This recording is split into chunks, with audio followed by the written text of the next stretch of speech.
Welcome, SSBL peeps, to the first episode of Jacked. This is a replacement of the Rigged podcast, a little more structure, shorter time frame, uploaded every Saturday on YouTube. So if you are new to the YouTube channel, make sure you do subscribe so you do get that alert. And I'm Jay Watt alongside FISAC. We just finished spring training. FISAC, how you feeling after this long week of spring training? I mean, I am just absolutely amped for the start of Season 8. We had a bit of a longer off-season to get things settled away, obviously in bringing 4 new teams into the league. So there was a lot to prepare for, but I think you can attest to this. There's just something different about the community and the Discord when we're in season as opposed to off-season. And I'm just excited to see how the new teams do, how the old guard is fading away, and we've got new teams that are coming in and taking over out of nowhere. So I'm just absolutely amped. Sad that MLB isn't in action, but who needs MLB when you got SSBL? So excited to see what that does for the league as well. Yep, the SSBL, the best way to watch baseball. So we are in full swing there. So how we're going to structure this? We're going to recap this week's spring training games. Like I said, lots of stuff. We have some teams are starting to fill out their minors teams. We saw a lot of minor brands play in for that of the majors teams. So heading into our first kind of recap, we have our pasta duo, which I did not expect the Griffins to pull out a victory, just to be honest. The pasta duo of Rigatoni and Piniella Vodka accounting for the 4 RBIs in that game. Yeah, if you're a fan of efficient offense, look away. 12 hits to 11 hits for the Griffins and the High Rollers, as well as 4 runs for the Griffins in the bottom of the 6th inning, which is really what set the narrative of the game, especially considering the number of strikeouts that we saw. And then you saw the two pastas, the pasta duo, take over, and especially combining for all of the runs batted in for the Griffins. The Knights are going to have a rough season ahead, but it's good to know that they've got some good young pieces coming up. Looks like the Knights might not have the best season in season 8, but they are primed for to be back in at least playoff contenders come season 9. I mean, who knows? It's the SSBL. They might even pull out something random out of their hats here in season 8 with the old, probably one, I would say the oldest roster that we have here in the SSBL. So moving on, we have Pulver House Turmoil, which I also said that it was an absolute rigged situation. Probably a little bit of hey, put in your these guys. I'll put in my my rookie of the year in Pete Za, and have him go at it. That was an absolute blowout. What was it? 12 nothing, I think was the final. Yeah, 12-1. They finally got the one. So 12-1. Serpents taking on the Vikings there. FISAC, thoughts on that entire situation? Yeah, I mean, I think we're all keeping Dean's back in our consideration after he had to spend the night on the couch. Yep. And grateful to not got kicked out onto the street. But turning our attention towards the actual players, JT Mullins put in an absolute clinic. 7.1 innings pitched, 4 hits given up, 1 earned run, 8 strikeouts, earning the win for the Serpents. And then, of course, you look at the lineup, and of course, Pizza being in the lineup, 3 RBI, 2 hits, a home run to his man. I mean, all the Serpents were bringing in the home runs as well. Yeah. I do want to say one thing. I have an unpopular opinion, and that's that I don't think that Dean fully rigged this game. I do think that, especially if you look at the beginning of his order, those are all Season 7, Season 8 players. It just so happens that you have the epic Rookie of the Year as your young player as well. So it didn't work out in that regard. For Vikings, I mean, we'll talk about it in Panic or Chill, but things might not all be well at Shaka Sports Turf come this season. No, not at all. It might be a long season for the Vikings, especially after this patch. So we'll see how that goes. And we're going to transition now to Lumberjacks versus Skulls. Obviously, I'm a little biased here in this game, as you will be in your game. Vikings up 7-0. Gets to an 8-8 game late. And then Phil Barco Jr. here, as well as watching this clip, he takes over and sends the Lumberjacks home with a victory.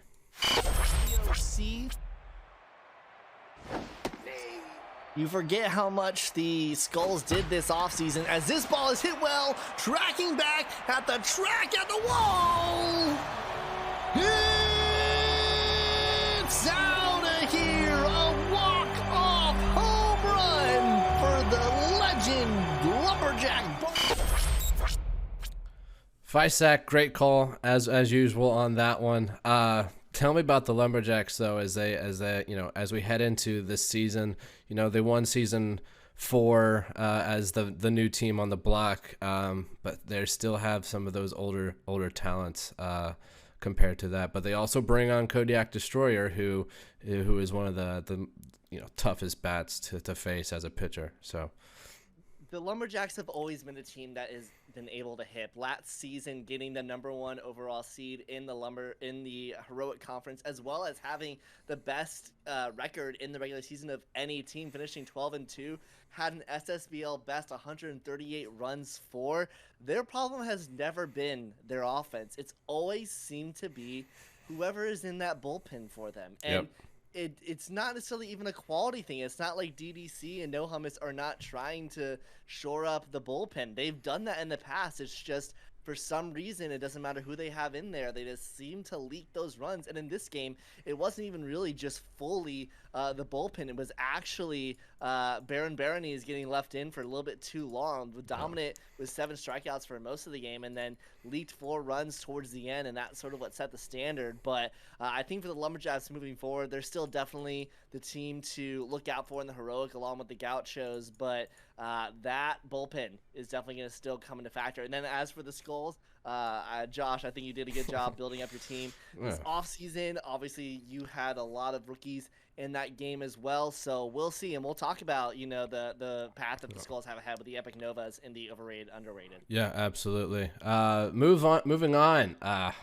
Gauchos just absolutely defused the Cherry Bombers there. Kind of Cherry Bombers were kind of a dud, really, in this game to what we would expect of this overall organization from the Bombers and Cherry Bombers. But obviously, Gauchos, they're that team to look out for in the Heroic heading into this season. Not a great performance from Virgil Niblett. 4.1 innings, 4 earned runs, 8 hits. Only 4 strikeouts for him, so not the best of time. Of course, the Dexter Morgan also didn't get off to a great start for the Gauchos. 4 earned runs and 6 hits and 4.2 innings pitched. It really did come down to the Lily Pad versus Sunflower Butters matchup. Sunflower Butters giving up 3 earned runs in only 1.2 innings pitched. And then when you look at these offenses as well, especially when you look at the Gauchos, you just look at, honestly, for both of them, it's the depth. And these are definitely 2 teams that we talked about it in the matchup, that this could very well be a Super Series matchup. And feels like we're always saying that nowadays with the Gauchos and the Bombers. And I stand by it after watching this game. I think that the Gauchos eked it out there in the end. They were able to pull through. But I think if you're the Bombers, you had a solid start. You've got a young core, and we'll see if these 2 can find a way to meet each other at the end of the season. Right, and that entire Cherry Bombers roster, it was a very, very, very young roster, so they didn't pull a Dean and put in their big guns in this minors game. So that's just the Cherry Bombers portion. So there's a lot of power at the Bombers level. So I can definitely, as you said, see this as a Super Series matchup here in Season 8. Now we move on to the expansion teams. Liberty and Sparrows pulling out wins. These are brand new teams. A lot of these teams picked up some older talent to allow these Season 8 rookies on their squad that they drafted in the expansion draft to kind of get their minors points and their minors progression. Fisac, thoughts on the Liberty as they took on the Mythic? Absolutely. I think the big thing with both of these expansion teams matchups is the two things that you take from it are how well matched these teams seem to be, as well as how much there is room for improvement. You look at the Mythic Liberty game. Liberty scored 3 runs on 13 hits. The Mythic Hmm. scored 1 run on 8 hits. In fact, Noah Terry for the Mythic gave up 10 hits in 5.1 inning pitch, but only 3 earned runs, as well as there were no home runs in the Mythic Liberty. There were only 3 home runs in the Express Sparrows game. So I think, kind of to sum up both of these games, these are teams that we're excited to see what they do this season. They don't have any expectations. I think the expectations for a lot of the SSBL is that these expansion sides won't make postseason. Of course, the last time that we had expansion, every single team made postseason, as well as I believe 3 of the 4 even won their divisions. And Lumberjacks won the whole thing too. So And Lumberjacks won the whole thing too as well. So there is expectations in terms of that, but I think everybody understands that the rosters that these teams have are significantly nerfed, and that their time is going to come in later seasons. But crazier things have happened in the SSBL, and there's always playing down to the competition. But I think overall, just missed opportunities, I think, is the name of the game for both of these games. yeah, absolutely. And I do think the teams in the heroic have much easier path to being successful than that of the expansion teams in the epic, as the epic is just an absolute like bloodbath. So. That's that. Liberty, they're a lucky squad to be in the heroic, that's for sure. So moving on, this is your game. You a very interesting game as the Wildcats head to their new home of Bengata. So Fisek, you jinxed it and had some luck there late. So what are your thoughts on how this game really played out? Do you want to play the clip, or do you want to wait until we do to the jinxing part? We'll wait a little bit to get to that clip. I think overall, the Wildcats are a team that had a really off year. I think no one would disagree in saying that in terms of who got the worst of it. It was the Wildcats. I think there was a team that they should have made postseason and somehow ended up 4-10. So coming into this game, lots of expectations for this roster, especially their pitching as well. The Wildcats pitching, they've got a lot of good talent coming up, but it was Bart's Polo, Cologne, and Gorgo Thistle Spring that each gave up 4 earned runs. And so there's a little bit of concern where even it's sort of like a Lumberjack situation where you've got some really good rated players, but for some reason they just don't seem to execute. It's just spring training. It's just one game. We'll see how it factors into the rest of the season. But certainly Bengata is an interesting choice for the Wildcats. And, of course, Ruby Sue taking you deep into setter just does not feel good for any team. No. And then a little bit of insight with the Dragons, lot of new talent coming in, especially when you think about team players like Sponge Cooper, Stub Esposito that have now faded away, and some new names are now trying to make their way onto the Dragons roster. Saw French Pastry, Noah Walker. These are players that you're going to be seeing now in the majors for the Dragons. So it's a good game for them offensively, but of course the Dragons' issues have never necessarily been scoring the runs. It's always been not facing the Vikings in the postseason. So. Right. And also just to add to the Wildcats, they're going to have quite the pitching staff, assuming that the call-ups, having Beef Boy, Anti-Jar, and all those called up to the majors, they're gonna have a pretty solid rotation, which will be very key here as obviously this patch now that we have is very pitching dominant. So great win though by the Dragons. It's going to be a tough climb as they fight the Gauchos in their division this season. Unicorns hold off a late Moonshot surge. Moonshots had a very different offseason as they kind of pushed away all their season 4 or majority of their season 4 players going for picks in the future. Lots of picks here in this past draft that we just had. Fisek, thoughts on Corns of Pop, Unicorns, that entire organization facing off against what we saw as the Horsemen in the Moonshots? Absolutely. The Unicorns are a team that, exited a rebuild last season and looked like the team to beat in the Epic, and they were the team to beat, only beaten by the eventual Super Series champions, the High Rollers. We thought it was going to come down to Unicorns, Bombers at the end there, but High Rollers tended to play spoiler, and so they've got a lot to prove this season. They built the roster. Nobody can deny the work that Elder has done in terms of absolutely creating, I would argue, the most dominant roster top to bottom in an organization the SSBL has. When you look at their pitching, you look at their depth in their pitching, you look at the position players and the depth that they have in their position players. It feels like the next one to leave, there's another better player that's going to come up. For them, they've got a lot to prove. And so playing against the Moonshots, a team that, as of recent was the one to decide that they are going to be doing a rebuild. And Han Shore, not the performance that you would like, 7 hits, 6 earned runs in 5 innings for his appearance. There was talk in the chat about how it seemed that the Moonshots were just rolling over, but this game was close and it was only down to 3 runs there. So, the Unicorns are showing a little bit of, they are definitely dominant. But the question with them is, are they going to be able to sustain it?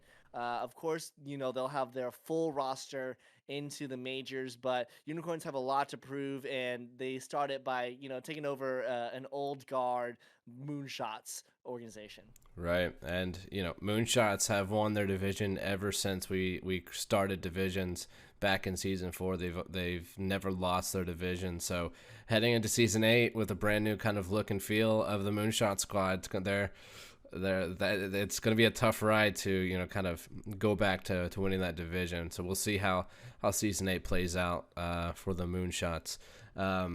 This one's a very interesting matchup as the wrong fielders, struggling the past, 2 or 3 seasons, really. I think that's a little bit of a low. Yeah, I'm just trying to be nice here. They've been struggling for quite some time. Let's just put it that way. And they get a win over the Stingers, which, Stingers have some depth to them. Obviously, they won their division for the first time here this past season in the Stingers. So, for the wrong fielders to come in, but the wrong fielders really came in with their kind of like I would say a full squad. Even though they are young, wrong fielders did come in. Pedro Cruz, absolute bomb that he had in that game. Visek, thoughts on this wrong fielders team and also the Stingers and how they performed? I think that if you look at the score sheet of this is a game the Stingers should have won. 10 hits and only 2 earned runs from that, as opposed to the Rom Fielders getting 3 runs off of 4 total hits as a team. I think the name of the game for the Rom Fielders this season is, where is that production going to come offensively?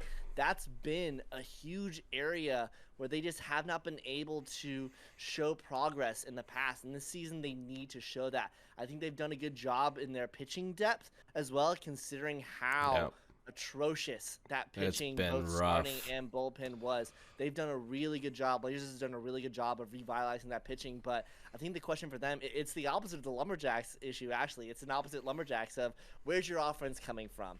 Again, these are all spring training games, so who knows what their full offense looks like, but if they can have this type of efficiency, they're going to do really, really well. Of course, you would like to see more than 4 hits. And as for the Stingers,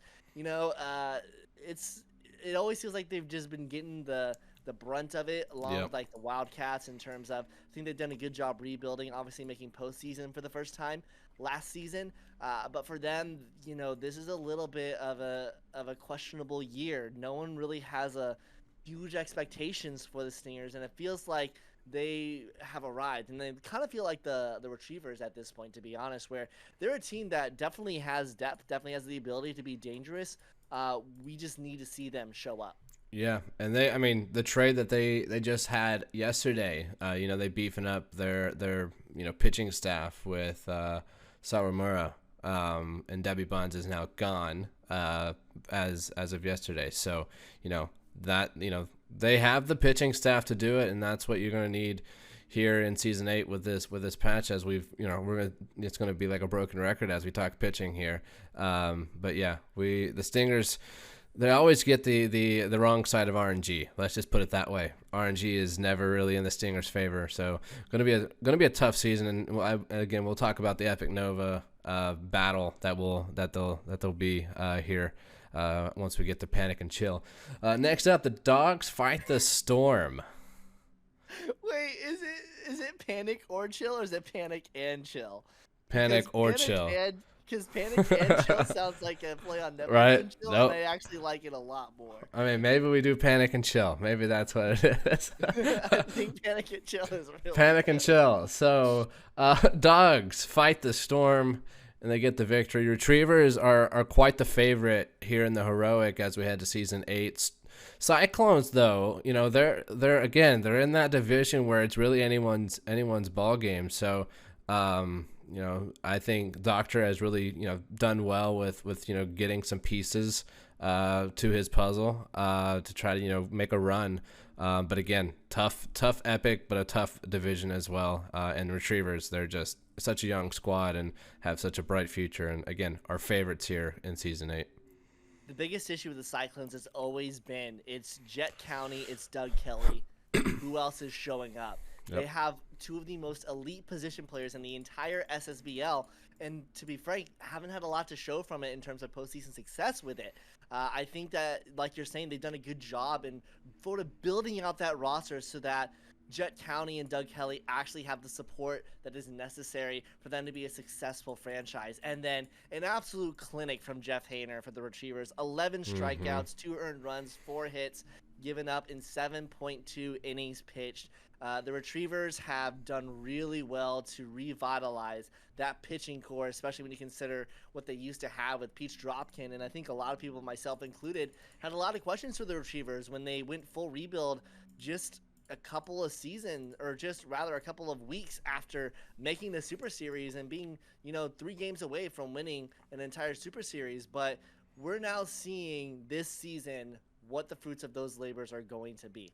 This is a Retriever squad that their time is now. The Gauchos, they're always going to be compared to the Gauchos in terms of their success. And especially now that they're in different divisions, I think there's going to be a lot of questions when you look at the Gauchos and the Retrievers. People are going to be comparing the two, considering how when they started their rebuilds, as well as the relatively early success that the Gauchos have had in terms of their rebuild timeline. So I think the Retrievers have a lot to prove, but I also think they have a lot of power to pack as well. Yeah, absolutely. And with the Cyclones, you have two really Bean Machine that is will have a full season with the Cyclones, as well as Kazuto Yoshida. He's a 99 power. He might be that that piece that the Cyclones need. That's not a Jet County or a Doug Kelly, right? So we'll see how the Cyclones fare in that Nova's division. Ball players drought the Walkers, which is very expected. Walkers will have a very, very tough road in the next couple of seasons, as I think they are actually the oldest team besides the Knights. So Walkers, one of the inaugural teams in season 1, they have a rough time ahead. And the ball players, they're some people have them as the favorite in that division in the Epic Novas. This game was a one-sided affair. Yeah, absolutely. I think as a rival of the Walkers, the Dragons, you always want your rivals to do well, because when your rivals do well, that inflames you to do even better. And it's tough to see a Walkers squad that is in limbo, and they're heading into a long rebuild. I think that both season 8 and I would even say season 9, it's going to be tough for them. And I think season 10 is when you can finally start to see the Walkers start to come around. Big Blaze, 8 innings pitched, 6 hits, 2 earned runs, 9 strikeouts. Mm-hmm. The ball players, they always had issues with depth in their pitching, famously having to bring up Illa Page back when she had 2 negative traits because they just had absolutely no one. I'm just going to leave. The minors to bring up. They now finally have the depth that is necessary to field a competitive bullpen. And they're going to have a tough fight ahead of them if they want to win the Epic Novas, as some have said that they have a chance of doing. Yeah, I think getting Big Blaze was big for the ball players. They haven't been to a Super Series since season 1. They haven't really had much success in the playoffs either, in quite some time. So ball players, getting those acquisitions here in the offseason, especially Big Blaze, as you mentioned, pitching has been like their kryptonite. They have maybe a couple of people, but their depth is never really there. So heading into this season, ball players, might be that team that everyone is really saying that they're quite a favorite in the Epic. But again, Epic is literally a coin toss, and we're gonna have a lot of coins to toss because, geez, it's all those divisions. You take out the sparrows and and the mythic, and really, that's kind of that's the rest of the Epic. Then this is a really interesting matchup. Obviously, overdrafts. They just kind of outpace, as you mentioned here on our notes here. The Angels, overdrafts manager coming in, absolutely, just kind of tearing apart the roster, but in such a great way, picking up Bojack-un or Bojack-un.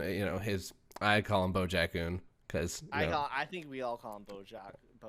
Bojack-un. I mean, that pickup, overdrafts are the only team in the SSBL outside the expansion teams to never win a postseason game, and I do think that this roster that they have built this offseason might be that one that they finally can win a wild card game. I don't necessarily think they'll win the division necessarily, but they definitely have some pieces now, and the Angels, it's gonna be a tough rebuild for the Angels. I think it's time for a hot take. Josh, here's my hot take.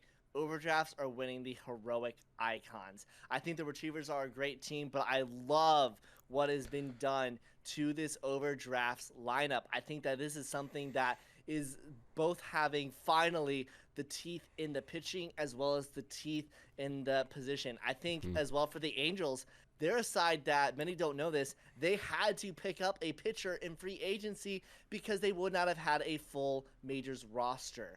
I think that the Angels have been built so that they can compete positionally, but they just don't have the depth or really the minors to suffice it. And I think, honestly, the Angels need to take a look in the mirror and think about what their future is, because they could end up like the Walkers of the Epic if they are not careful. You look at the Angels, and they've got pieces here and there, but is there anything there that can really compete inside, especially of the Epic Galaxy, competing against the Unicorns and the Wildcats? If you're Angels, you're hoping for a wild card at best, in my opinion. And let's also just bring up, as you and I being in league office, we know, these starting lineups, and to not see a Tina Tygo in that roster, I think there's going to be a struggle.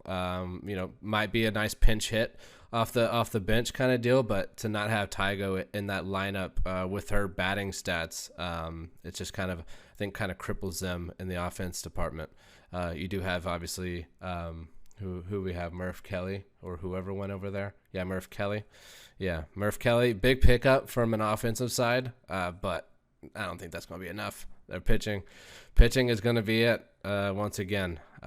So Angels, long road ahead. I do agree with you though. I think they are the Walkers of the Epic, and I don't think there's any denying that. There's no that's just who they are. Which leads us to another. So we're now going to transition now to a segment of overrated, underrated. Bringing up some topics around the league.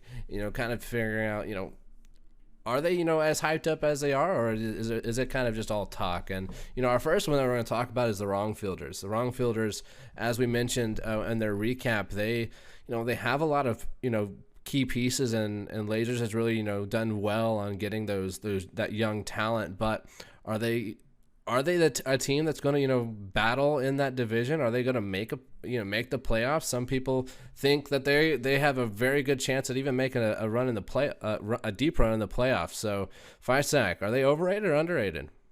I'm going to go with overrated, and here's why. I think that they have done a phenomenal job of the pitching core.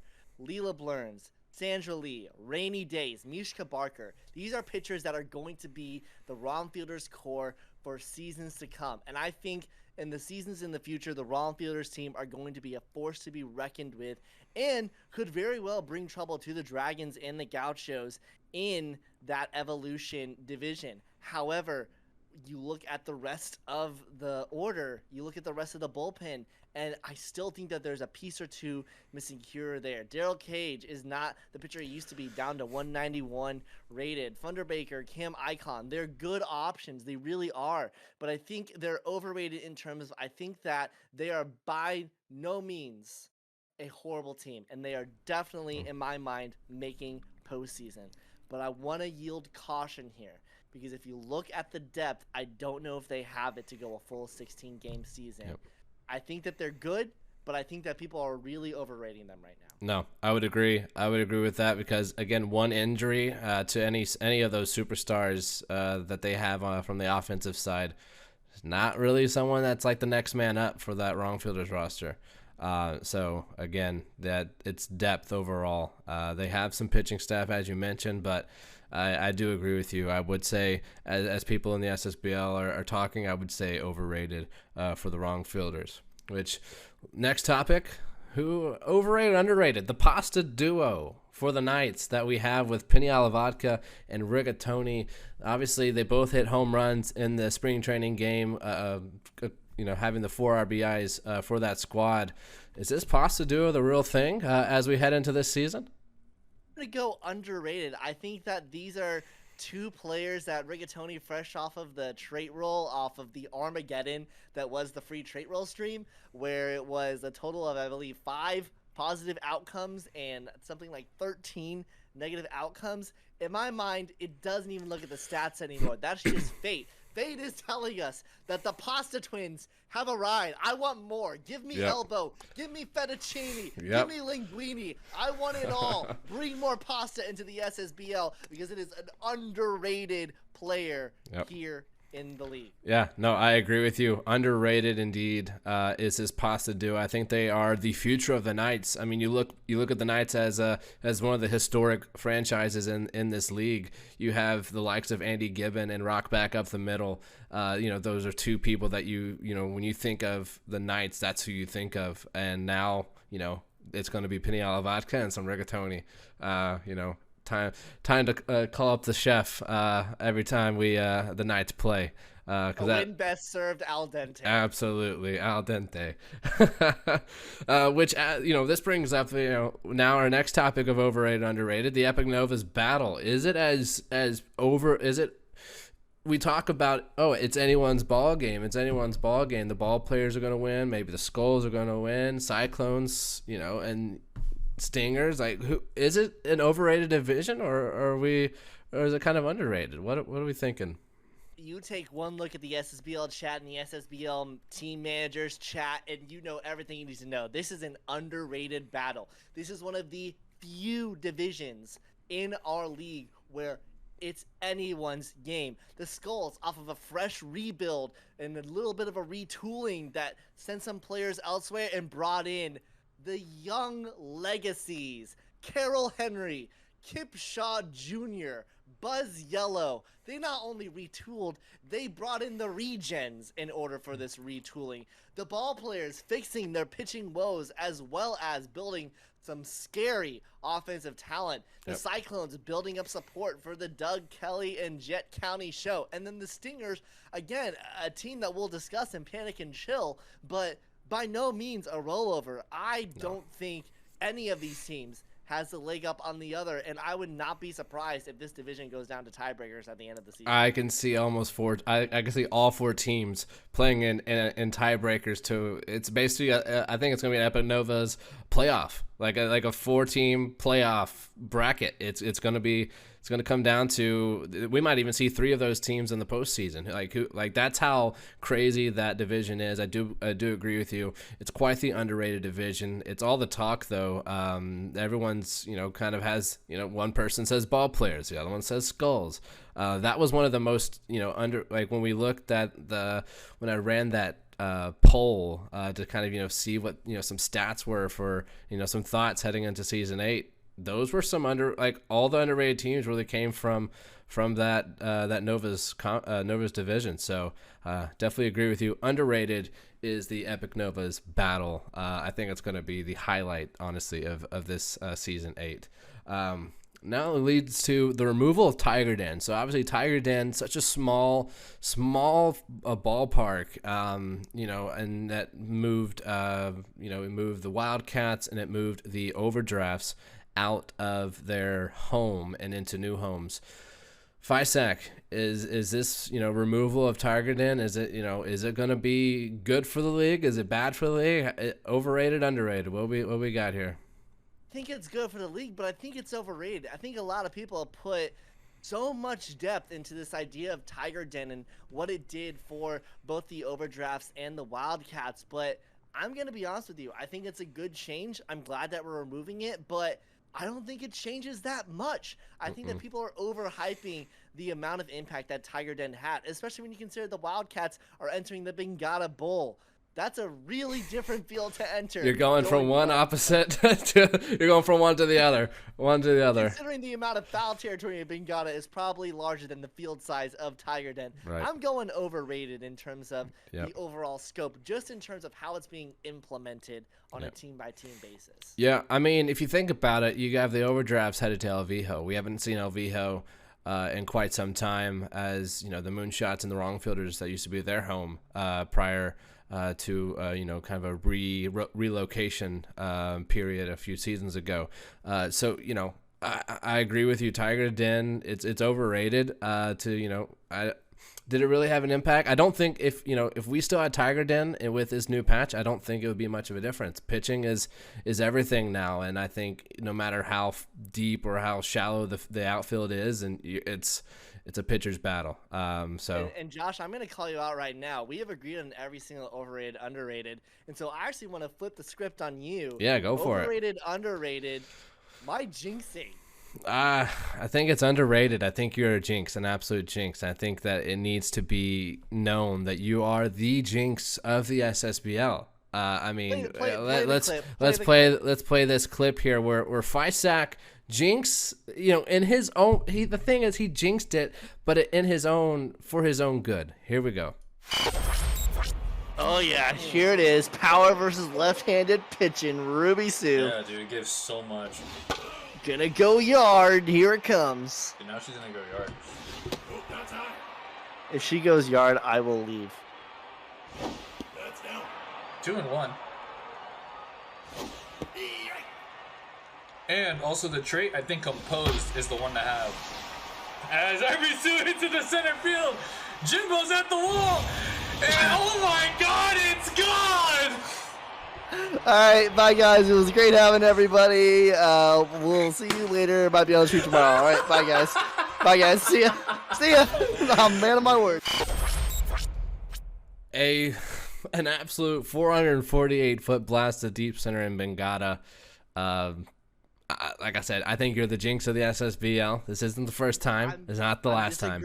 I disagree. It's overrated. It's overrated. I cannot have the power to get Ruby Sue into dead center. That's not something that I have the power to do. And anybody who thinks I'm a jinx needs to look at the other commentators, because I am not the one that is the jinx. This is overrated. We are disagreeing on at least one thing. Yep. You're the jinx. I'm going to go ahead and say it. You are the jinx of the SSBL. Well, this was the first and last edition of the Jacked podcast. Which now moves us to a segment which we have renamed here during this first podcast. Former Panic or Chill to now Panic and Chill. This is one of those moments where obviously panic is such a big thing, a big word that is used in such clutch situations and panic situations in tight games here in the SSBL. So panic and chill, we're gonna pick one or the other. Vikings pitching. What do we got? Are we panicking here, or is it kind of are we chilling out a little bit? Chill. And here's why I say it in that tone. You've got Joy Holiday, Gardner Minshew, Joey Chestnut, Bruce Hotmike, Tammy John. Those pitchers, those five, are the core of this Vikings pitching.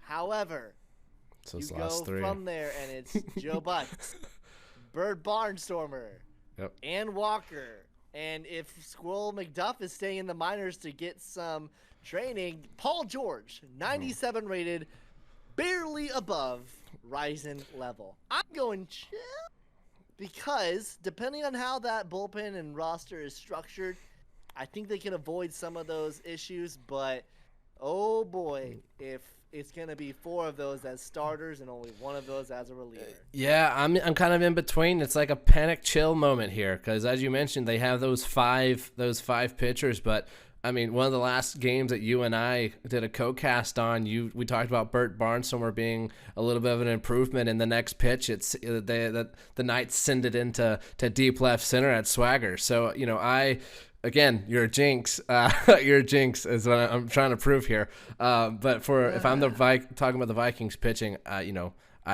in the middle here. Panic. A little bit of panic, a little bit of chill. You can chill when it comes to the rotation, but you only have that one pitcher sitting in that bullpen that you can possibly rely on, but you can't rely on the RNG. And who are they going to pull in? Are they going to pull in that one stud in the bullpen? Are they going to pull Bert Barnstormer or Joe Butts?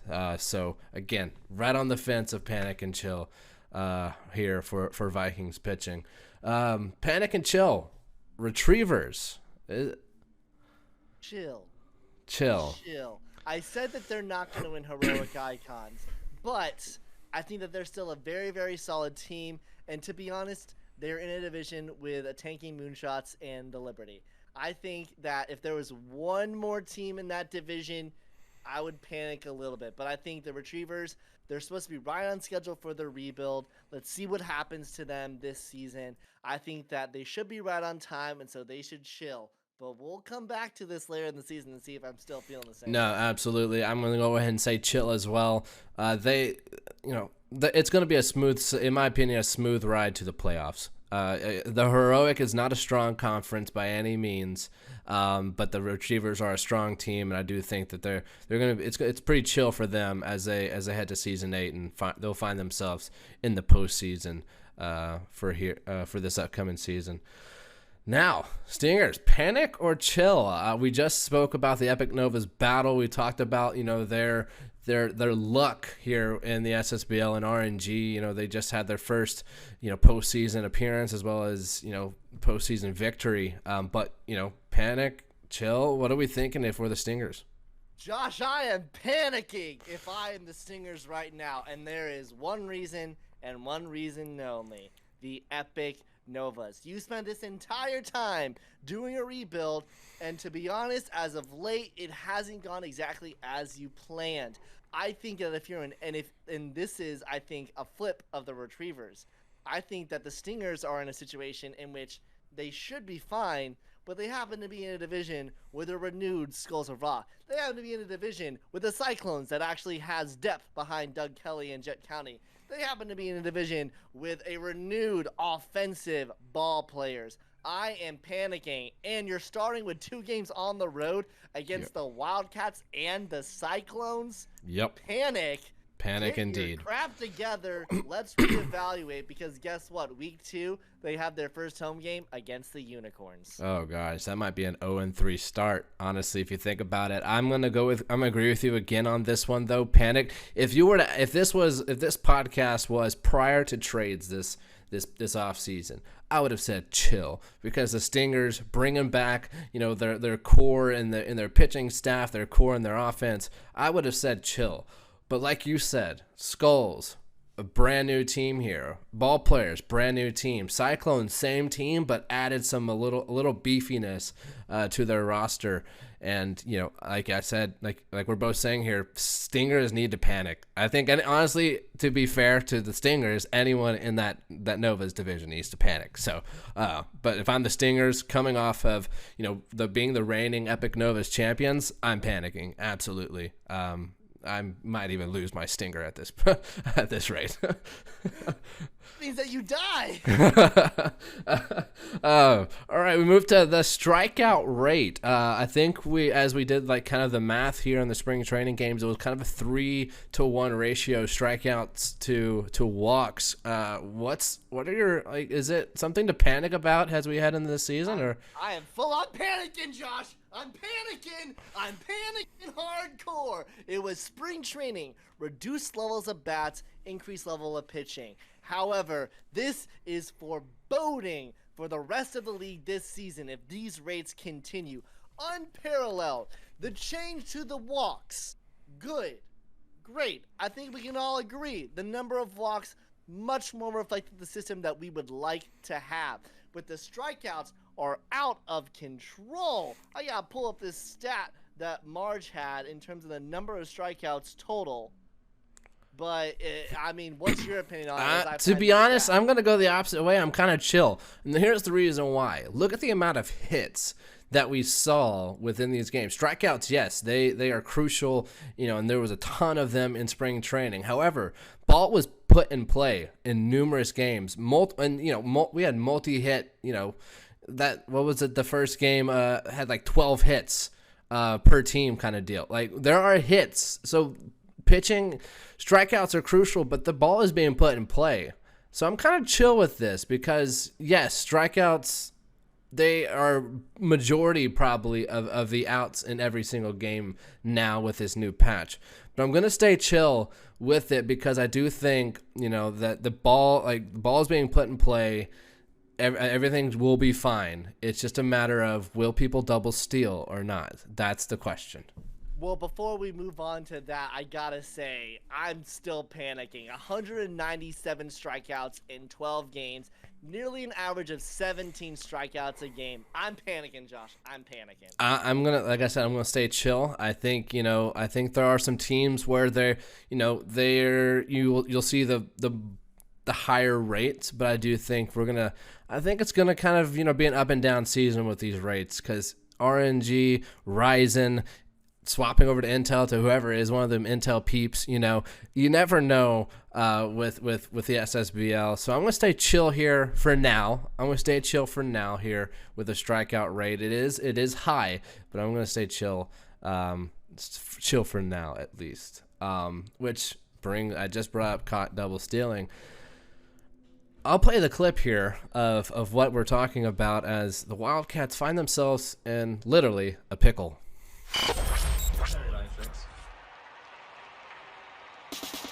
Double steal, throw to third, and oh my god. Oh, not even. Oh, no! Oh, no! That had to be. Fisak, double steals. Is this going to be a thing that we're going to see here? I mean, we had a very slow runner at second. We had someone with a pulled hammy at first. Tell me, are we panicking or are we chill with this? I think we're panicking. Josh. Metalhead has already said they're probably not going to be putting out any more patches of this game. And if that's the meta that we have right now, where a pulled hammy still leads to a double steal, here's the issue with the double steal, all right? I don't have an issue with the call. I do ethically, but I think that we can't limit the decisions that the AI makes for us. Right. I do have an issue with the trying to take-see back-see on it and resulting in leaving the entire inning just with nothing. 1 out, runners on first and second. No, you're no longer playing. That's crazy. And I think that if you are a team in the SSBL, you are spending this week learning the fundamentals of base running because unfortunately, I think we may have a contagious case of the Bombers base running in the SSBL. No, absolutely, and I'm panicking because this reminds me of last season prior to this patch where we would have so many people caught stealing third. That was the thing. I mean, Square nearly lost his mind last season with a steal to third. So I think I'm panicking because I think this might be that caught stealing to third, but it's not just going to be caught stealing to third, but it's also caught stealing to second at the same exact time. So this double steal, something that I'm panicking about here heading into Season 8. So that's Panic and Chill. I think that was good. I'm actually really happy about that. I love the name. I want to let us know in the comments and in the Discord what you think about the Panic and Chill name. I really like it. Panic and Chill. I like it, which leads us to our final segments as we head into Week 1, Season 8, which, to be honest, I would have never thought that we'd be at Season 8 because, when we first started the draft sheet that we have on the Google Sheets, I think Season 8 at one point was that lull that we see at the end of the tab because we had no idea where we would be. So heading into Season 8, it's an absolute crazy moment for myself to see this league gone now starting its 8th season. So we have some matchups that we want to talk about though. Obviously, I'm actually going to skip to the 4th one. To be honest, because I think that first one we have on this list is definitely one that we need to kind of dive deep into. So we're gonna go from bottom to top. I think that's the best way from this list. So we're gonna start with day 4, Serpents Unicorns. This is going to be a very tough matchup. Serpents are a very tough squad, but the Unicorns, they're tougher. But I think this is literally going to, the fact that one of these teams, both very, very tough teams, someone's going to start with a loss quick. Josh, aside from depending on call-ups and call-downs, Yep. if all goes to plan, the Unicorns will not have a single pitcher below 200 rating. That is ridiculous. And a part of the reason why this is the matchup we selected for day 4 is because the Serpents have a lot to prove this season. Dean's always, talking a lot of smack, but to be honest, the Serpents have always overperformed. And I think there was a fallback to the mean last season that happened to them, missing postseason for the first time in their history. But they have got some ridiculous hitting talent on the Serpents, and this is a must-win game for them, in my opinion. Absolutely. In terms of if they want to turn opinions on them, especially against this stacked of a Unicorn squad. Yeah, ideally we head into this game and both teams are 1-0. The Serpents have the Angels to kick off the entire season 8 of the SSBL. In my opinion, that's a win. So then the Unicorns play the Mythic. To be honest, I think that's a win as well. So going into this game, both teams looking at 1-0 starts as I'm predicting here. So going into week 2 with a 1-1 record, especially in that Epic conference, that's every game matters. That's not just for the Epic, obviously. It's for the entire season, for both Heroic and Epic. But Epic, that's every game truly does matter because it's such a bloodbath over there. So I'm with you on this one. Who do you have truly winning this one? I'm gonna go Unicorns. I'm also going to go Unicorns. I think that the Serpents will try and prove something, but I just don't think they have an answer right now for that depth of pitching that the Unicorns have. Yeah, which I just don't think. I don't think the Serpents, that's such a tough Phenoms division as well, which, that's something, again, every division here is really tough, but definitely this Phenoms division with High Rollers, Bombers, Serpents, to start 1-1 in that division, it's going to be a tough battle for the rest because you're not even playing your division yet. You're 1-1 and you have yet to play your division. So it's a tough one for the Serpents, but I do agree. Unicorns take that one. And I think it's going to be a close game. I will say that. I don't think it's going to be anything, a blowout by any means. I do think we'll have a close game there. Now, here's one. You're a little biased on this one, so I'll kind of, take the reins on this one. Dragons, Lumberjacks. To be honest, I think this might be it's on day 3. I'm going to go ahead and say this is probably the most underrated game. It could be like the highlight game of the entire week, to be honest with you, outside of day. I think so. If you think about it, you have the Dragons. You've done a great job with rebuilding and getting your team young, but able to perform and still compete here in this season. Where the Lumberjacks, they're still an older team. They picked up Kodiak Destroyer. It's also at Apple Field. That's something to consider. Dragons, Lumberjacks at Apple Field. I think this is a game that can go either way. I think, you have Ruby. I think, to be honest, Ruby Sue, 448 deep center. Ruby Sue is not going to be on the Majors roster. And if I can say something here, I do think the Lumberjacks have had the Dragons number for a little bit of it. Not as much as the Vikings. That's true. They have certainly had this number. I won't say who I think will win, but I do certainly think that the Lumberjacks certainly have bullpen issues. I think if you look at their roster, depending on the call-ups and call-downs that they have, they could potentially, as of right now on their Majors roster, they have 3 pitchers that are 120 rated.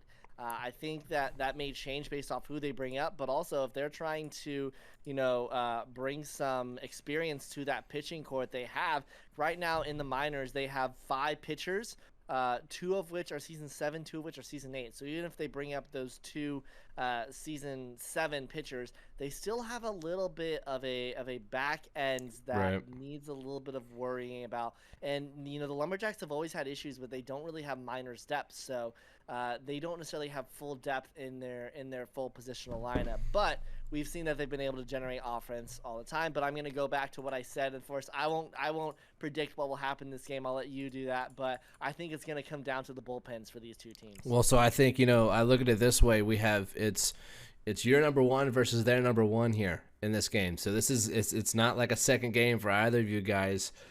Number ones versus number one. If we're looking at it, we have you can speak on your half. We have Heimerdinger versus who's your number one heading into this game. I would think that the is it Heimerdinger? Did they say that it was Heimerdinger? It's according to their official opening day roster, we have Heimerdinger, Barones, Santea, and Orgreen as their rotation. So you're facing Heimerdinger, who is definitely a stud in his own right. But who do you got facing Heimerdinger? So I believe it's going to be Do Some Ting. It's So going to be the lefty. It's 243 rated. The bullpen will be Golden, Jackson, Tippy Cup, and Cosmo. So to be honest, if he's a lefty, as you said, where if you look at this roster here for the Lumberjacks, I mean, you have righty, a lefty, righty, right, and a couple of switch hitters down there as well. Kodiak Destroyer switch hitter, so he may give Ting some tough time. So I really think this might even be, even though there's less depth from the Lumberjacks pitching, this might be one of their first extra inning games here, in my opinion. I think this is a really good matchup, one of the best matchups that we're going to see here in Week 1. But I'm going to move it to the game of the night. Yeah, I'm going to go ahead and say Lumberjacks will take it in extras. Phil Walker Jr. walk-off home run. Oh, jeez. No, don't say that. Don't say that. Don't say that. All right, so next game, day 2, we have, going back to Epic Novas, we have literally a Epic Novas division battle. Cyclones, ball players. This will set the tone for this Epic Novas division. And it's at the ball players. So we're at Emerald Diamond. Cyclones, ball players. Who do you got in this matchup? I've got ball players, and to be honest, it's no contest. I think between the 4 of those Epic Novas, I think in my mind, if I had to rank them, I would do ball players.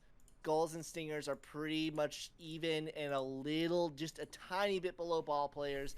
And then Cyclones, still very competitive, but at the end of that. Now, is this the Cyclones' first game of the season? Let's see. Looking at the schedule, I want to say... If it is the Cyclones' first game of the season, it is. It is. Because that brings in one Kyle Edwards first. Right. Versus the number 1 for the ball players who, even if they chose their best one, Northwest, 244, I'm still going to go ball players here. I think the Cyclones have done a good job roster building. I think that they have really filled it out, but I think the super team that the ball players have built is definitely one that can compete. Yeah, and I would add to also just add that this for the Cyclones, I mean, for both teams it's a must-win, but for the Cyclones, it is a must-win. Your first 3 games of the season, which you don't play they'll play the Skulls in their 3rd game, and that's when they play the first 3 games. Ball players, Stingers, Skulls of Rock. They do their first rotation of the division to start off with a loss in that division, then have to face the next 2 games division. It's a must win for the Cyclones, because if you start off 0-1, there's a chance that they might even start off 0-3, and that's just 0-3 in the division, where the ball players, they do have a tough start as well in their own right. They do have the Sparrows in game 2, so it's a little easier there. They play the Skulls in their 3rd game, and then they have Bombers, High Rollers, Skulls, so they could at least start off, ball players start off maybe a 2-0 start, which gives them a little momentum. But Cyclones, they have to win this game. But I'm agreeing with you. I don't see that happening unless Kyle Edwards goes out of his freaking mind against this ball player squad. I'm just gonna go. I just think the ball players' offense is too strong. But Again, this could also be one of those really close games. It also could be a blowout. That's the thing with this type of matchup. But at Emerald Diamond, I'm going to give the advantage to the home squad. Which brings us to our last game, Josh. Last game, the Bombers and High Rollers. Whew. This is a rematch here. I always love these rematches to start the season. I typically try to get them in as quickly as I can. So this rematch here, Bombers and High Rollers.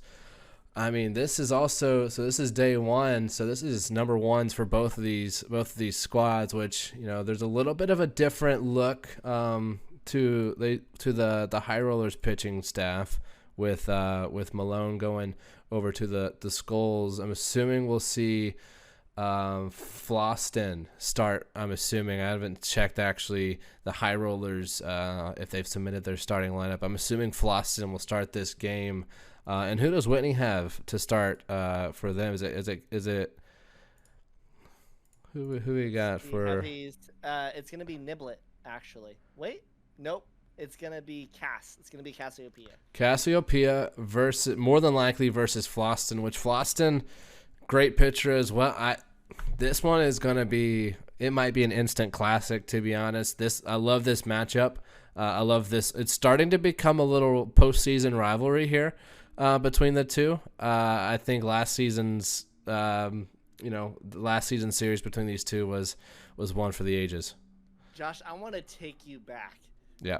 You're gonna have to think, but back into the frosty November has drifted upon this nation of ours. The season 7 postseason has started. The Bombers have earned themselves the number 1 seed with the best record in the Epic. Yep. Everyone turning their eyes towards the Bombers Unicorns Epic Conference Finals. Here comes these little High Roller squad, eking out a 3-2 win over the Stingers, eking out a 7-4 win over the Stingers to get themselves a 2-0 series sweep. They head over to the Emerald Diamond, get blown out 9-1, and then a 5-3 win, a 3-2 win, 3 runs off of Johnny Sins in the first 7 innings of the game. Yep. And that's all they need to punch their ticket to the Epic Conference Finals and their eventual Super Series championship. Yep. The Bombers have hell to pay. The Bombers are taking this game. They want it more. I'm telling you what, I would not be surprised if Whitney has structured his team, his rotation, so that he can sweep the High Rollers this season. No, I'm going to agree with you on this one as well. I think Bombers take this one. I think it'll be close, but I think the offense that the Bombers have is just a little too much of that of the High Rollers, who is an aging squad. They did pick up a few new players, sending out Piston Omen as well. That's something else to consider, who was such a key piece in that series as well as in the Super Series. Piston Omen, quite the pick to move him out. Did not expect that to come, to be honest. I did not see Piston Omen heading out of the High Roller squad. Bombers, though, take this one, and I'm actually going to put a score to this one. I'm going to put a score. Oh, okay, I'm going to say this one's 5-3. I'm going to say a 5-3 ball game. All right, let's put it in there. Let's put 5-3. That's what Josh is saying. 5-3 ball game. I'm not the jinx. Nope, 5-3 ball game. I think those runs also come late. I think it's going to start off as a pitcher's duel for the first, maybe 3 innings, and then, Floston, I think, is going to give up a handful of runs, and then it's going to be a back and forth until, late, where the Bombers kind of take it away. All right, I've typed in everything that he has said. Of course, good. This podcast will be up for posterity for, until the heat death of the universe. So we'll always have that to go back to. Absolutely. I have it there in writing. And I'll do. You know what? Let's do it this way. I'll also do a score guess. I'm going to choose mine for Cyclones ball players. I said ball players were going to win it. I think they're going to win this 7-2. Most of the runs in the beginning of the game. Oh, so Kyle Edwards struggles. I like that choice, though. I mean, the thing with Kyle Edwards is He's either on or off. He's always been good. He's been great, I guess is a better way to say it. But if you get to Kyle Edwards early, then that Cyclone squad will crumble. So we'll see if I'm a jinx. We'll see if I'm actually. We'll see if I'm wrong, and I am a jinx. We'll see what happens. And that's gonna do it here for the first ever episode of Jacked. We thank you guys for tuning in. As always, if you are new to the YouTube channel or new to the SSBL, make sure you subscribe as well as join the Discord. That'll be in the description down below. My name is Jay Watt alongside Fisac. We'll see you next week for the second episode of Jacked.